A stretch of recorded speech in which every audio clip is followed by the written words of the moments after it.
Welcome back. As the war in Ethiopia's Tigray region escalates, one more civilians are increasingly becoming involved in the fighting. Tigray rebel commanders are embarking on a new recruitment campaign, having previously being accused of forcing people to join the war effort. Similar accusations have also been leveled against Eritrea, which has entered the war on the side of Ethiopia's government.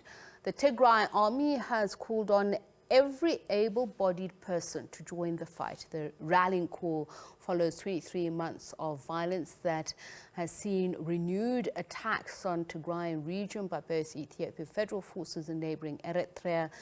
Many Tigrayans remain defiant, saying they will no longer accept federal rule, while Ethiopia's Prime Minister Abiy Ahmed has accused the region's leaders of rebelling in a bid to regain the power they lost when they took office, or rather when he and his administration took office in 2018.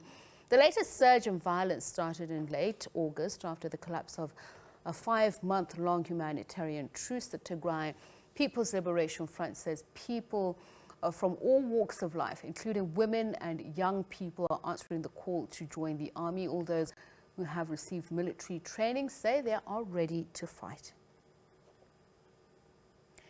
We speak now to Africa analyst advocate Sipho Mantula. A very good evening to you. Thank you so much for speaking to us, Advocate Mantula. Let's just talk about the current situation. What are the reports that you're hearing? Just how serious is this escalation? Jumbo Africa, my sister, and even to the viewers of the globe. I think this is worrying, considering that last week all the cables were talking about this anticipated peace talks in South Africa.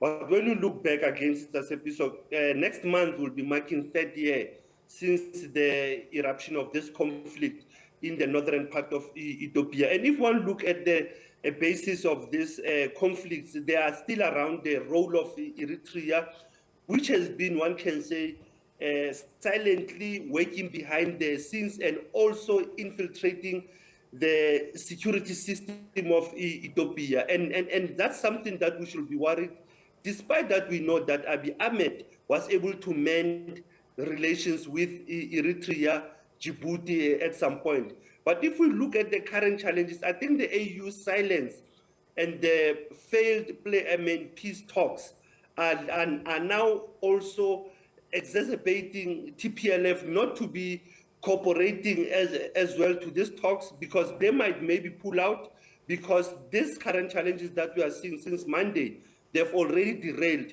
these peace talks. And I think even their president, Mesahle Zwerde, during his budget speech this week, emphasized also on the issues of peaceful resolution of the conflict, that they need to engage with TPLF by all means necessary. Just the issue of federal rule, we spoke about it in the past, but just for the benefit of those viewers who perhaps aren't familiar with this history and the accusations, which certainly have been echoed by quite a few commentators, the loss of power. But just how much is that central, or are there other issues that are all rolled into what creates this conflict? You know what, one can say that we can say that there are ethnic tribal issues, but remember that TPLF was part of the coalition in 1993, in the early years even of Meles Zenawi.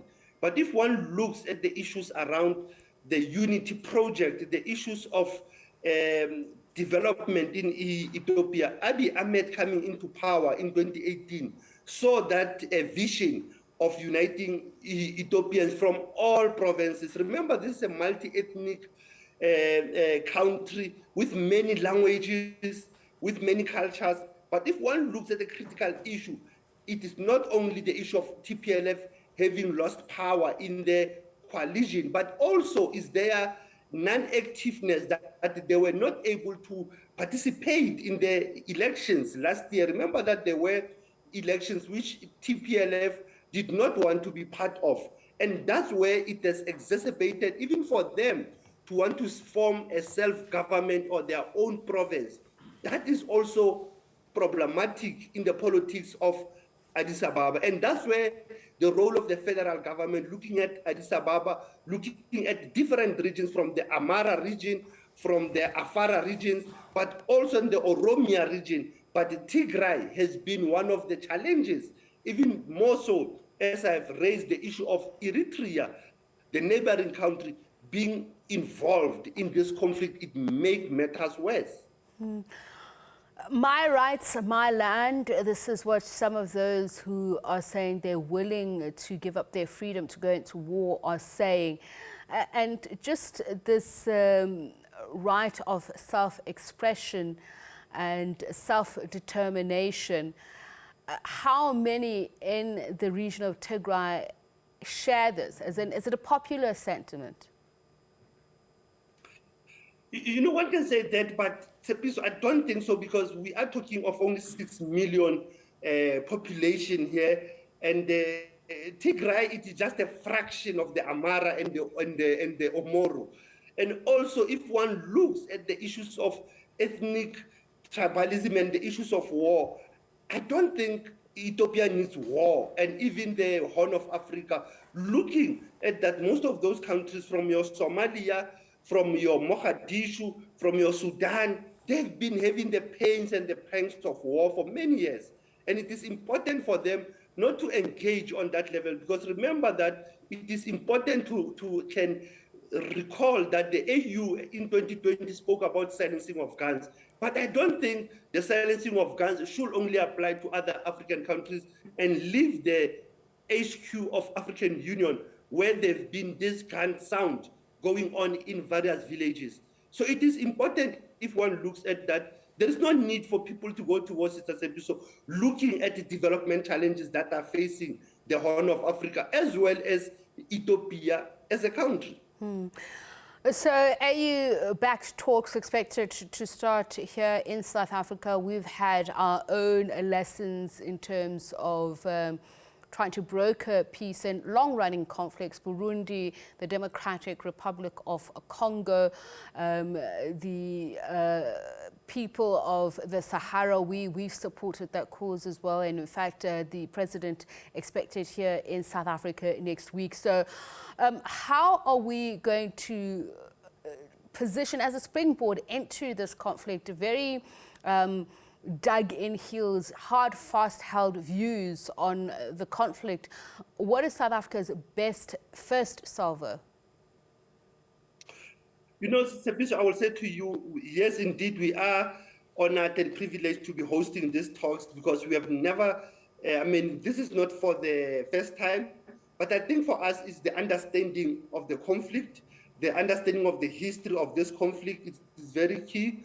And also our support, that we don't find ourselves being in any camp or any side, and being consistent in our mediation. Remember, Ntate Kgalema wa ga Motlanthe was called in 2020 when this conflict erupted.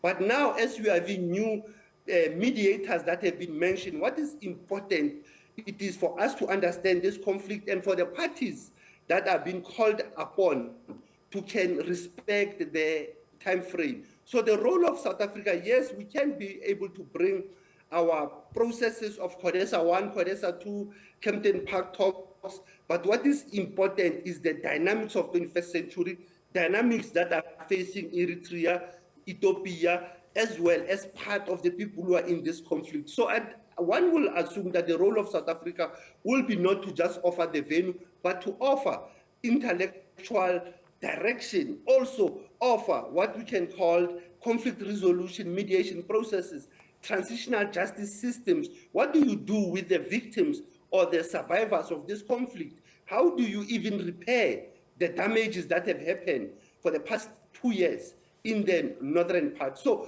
I think the role of South Africa again should be seen through the voice of the civil society, should be seen through the role of women as mediators, and women, and not only politicians. And I don't think we should look at this conflict episode as a military solution. We need to find a common people solution to this conflict, despite that it was caused by a military tension. And for that, we need leadership, not only leadership, visionary leadership. And I say this because it's 35 years since Thomas Sankara was assassinated, and it's 25 years since the death of Fela Kuti. What can we borrow from these two leaders who obviously have, made their firm place in history?